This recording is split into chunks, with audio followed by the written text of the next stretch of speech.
নমস্কার বন্ধুরা, আমার ইউটিউব চ্যানেলে স্বাগতম। আজকে আমরা জানব যে জীবনের সত্য এবং মোক্ষের পথ, মোক্ষ কি। অনুগ্রহ করে লাইক করুন এবং আমাদের চ্যানেলটি সাবস্ক্রাইব করুন এবং শেষ পর্যন্ত দেখুন বা আপনি মূল পয়েন্টগুলি মিস করবেন। ভারতীয় সংস্কৃতি পুনর্জন্ম এবং কর্মের নীতির উপর ভিত্তি করে। পৃথিবীতে আমরা স্পষ্টভাবে আনন্দ, বেদনা, ক্ষতি, লাভ, জীবন, মৃত্যু, দারিদ্র্য এবং সমৃদ্ধির পার্থক্য দেখতে পাই। এই পার্থক্য কেন? এটি চিন্তা করা প্রয়োজন। শুধু তাই নয়, লক্ষ লক্ষ প্রকারের জীব, যেমন পশু, পাখি এবং পোকামাকড়ের মধ্যে ঘোরাফেরা করতে করতে একজন ব্যক্তি ভক্তের কৃপায় মানব শরীর লাভ করে। এই প্রজাতিতে ঈশ্বর কর্ম করার ক্ষমতা, বুদ্ধি এবং জ্ঞান প্রদান করেন। তবে এই বুদ্ধি এবং ক্ষমতার কতটা সদ্ব্যবহার হয় তা মানবের উপর নির্ভর করে। একটি মানব জীবন পেয়ে যদি কেউ তার ইচ্ছামতো বিলাসে কাটায় এবং ধর্মশাস্ত্রের আদেশ অনুসরণ না করে, তবে তারা কুকুর, কাক বা অন্যান্য পশুদের মতো নিম্নতম অবস্থায় ভোগ করতে থাকে। রামচরিতমানস এবং ভাগবত গীতা স্পষ্টভাবে বলে যে মানবের একটি কর্ম প্রজাতি রয়েছে, যখন অন্যান্য জীবের একটি ভোগ প্রজাতি রয়েছে। একজন মানুষ ঈশ্বরের দেবত্ব দেখতে পারে। আজ আমরা আপনাকে মানব জীবনের সত্য এবং মোক্ষের পথ সম্পর্কে জানাব।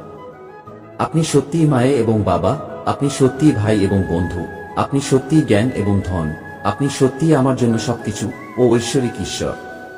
সর্বোচ্চ ঈশ্বর প্রভু বিষ্ণুর বৃক্ষ সমস্ত ধর্মের মূল। এর শাখাগুলি শাস্ত্র, ফুল এবং ফলগুলি শিক্ষা। আমরা এমন প্রভু বিষ্ণুকে প্রণাম করি। জাগতিক সংযুক্তি কারণে মানুষ কি করা উচিত এবং কি করা উচিত নয় তা নিয়ে বিভ্রান্ত হয়ে পড়ে এবং দায়িত্বে নিজেকে নিয়োজিত করে। অতএব তারা আনন্দে মগ্ন হয়ে পড়ে। শরীর নাশযোগ্য, কিন্তু যা জানে তা অনাশ্রিত। এই বোধকে মূল্য দেওয়া এবং তাদের কর্তব্য পালন করা মানুষের কর্তব্য। একটি মানুষকে সুখী বা দুঃখিত হওয়া উচিত নয় সদয় বা অসদয় পরিস্থিতিতে, কারণ যারা এসবের জন্য সুখী বা দুঃখিত হয় তারা পৃথিবীর ঊর্ধ্বে উঠতে পারে না এবং চরম আনন্দ অনুভব করতে পারে না। সবকিছুই ঈশ্বর, এটি মেনে নেওয়া সর্বোত্তম উপায়। যেমন প্রভু রাম বলেছেন, সব জাগতিক সংযুক্তিগুলির মতো বিভ্রান্তি সুতো, এবং যারা তাদের মনের প্রতি আমার পায়ে বাঁধে, সমস্ত জাগতিক সম্পর্কের কেন্দ্র আমাকে বানায়। যারা সমদর্শী এবং কোনো ইচ্ছা, আনন্দ, দুঃখ বা ভয় তাদের মনের মধ্যে নেই, তারা আমাকে অর্জন করে। সব মানুষ ঈশ্বর অর্জনের অধিকারী, তারা যে কোনো জাতি, আশ্রম, সম্প্রদায়, দেশ বা বিবাহের হতে পারে। যে ভক্ত তাদের শরীর, ইন্দ্রিয়, মন এবং বুদ্ধি ঈশ্বরকে নিবেদন করে, তিনি ঈশ্বরের কাছে প্রিয়।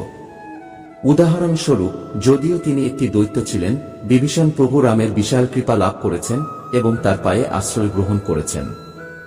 সাগরীর মতো নিম্ন জাতির হলেও প্রভু রাম তাকে অস্তিত্বের সাগর পার করিয়েছেন। জীবনের শেষ সময়ে যিনি ভক্তির সাথে আমাকে স্মরণ করে এবং শরীর ত্যাগ করেন, তিনি আমার সরাসরি রূপ লাভ করেন। এতে কোনো সন্দেহ নেই। যা কিছু একজন জীবনের শেষ সময় মনে করে শরীর ত্যাগ করে, তা তারা অর্জন করে। অতএব একজনকে প্রতি মুহূর্তে ঈশ্বরকে স্মরণ করা উচিত। শুধুমাত্র তখন ঈশ্বরের দেওয়া বুদ্ধি দিয়ে একজন শ্রীহরিকে অর্জন করবে। সন্ধ্যা বন্দনা, যোগ, ধ্যান, তন্ত্রজ্ঞান এবং কর্মের পাশাপাশি ভক্তি এক ধরনের মুক্তির পথ। ভক্তি বিভিন্ন ধরনের হতে পারে, যেমন শোনা, গানের মাধ্যমে ভক্তি, চক্রণ, স্মরণ, মন্ত্র উচ্চারণ, পায়ের সেবা, পূজা, প্রস্তাবনা, প্রার্থনা এবং সৎসঙ্গ। এটিকে নবধা ভক্তি বলা হয়। তবে আমরা গীতায় উল্লেখিত 4 ধরনের ভক্ত সম্পর্কে আলোচনা করব। গীতায় প্রভু কৃষ্ণ বলেন, 4 ধরনের ভক্ত আমাকে পূজে: যিনি দুঃখিত, যিনি জ্ঞান অনুসন্ধানকারী, যিনি ধন অনুসন্ধানকারী এবং যিনি জ্ঞানী। এর মানে, 1 দুঃখিত অর্থার্থী, যিনি দুঃখ বা ক্ষতি থেকে মুক্তি চান। 2 জ্ঞান অনুসন্ধানকারী, জিজ্ঞাসু, যিনি ঈশ্বরের দেবত্ব বুঝতে চান। 3 ধন অনুসন্ধানকারী অর্থার্থী, যিনি সামগ্রিক লাভ এবং আনন্দের উপর মনোযোগ দেন। 4 জ্ঞানী, যিনি ঈশ্বর ছাড়া কোনো ইচ্ছা রাখেন না এবং খাঁটি ভক্তিতে মগ্ন থাকেন। এইদের মধ্যে জ্ঞানী ভক্ত যিনি খাঁটি ভক্তিতে মগ্ন থাকেন, তিনি সর্বোচ্চ, কারণ আমি তাকে অত্যন্ত প্রিয় এবং তিনি আমাকে প্রিয়। এই 4 শ্রেণীর মধ্যে জ্ঞানী এবং ভক্তি সম্পন্ন ভক্ত সবচেয়ে উঁচু। সমস্ত শাস্ত্রের সার হল বেদ, বেদের সার হল উপনিষদ, উপনিষদের সার হল গীতা এবং গীতার সার হল ঈশ্বরের শরণাগতি। যে একজন অটল ভক্তি নিয়ে ঈশ্বরের শরণে যায় সে সমস্ত পাপ থেকে মুক্ত হয়। আমরা আশা করি যে আমাদের উপস্থাপনাটি আপনাকে পছন্দ হয়েছে।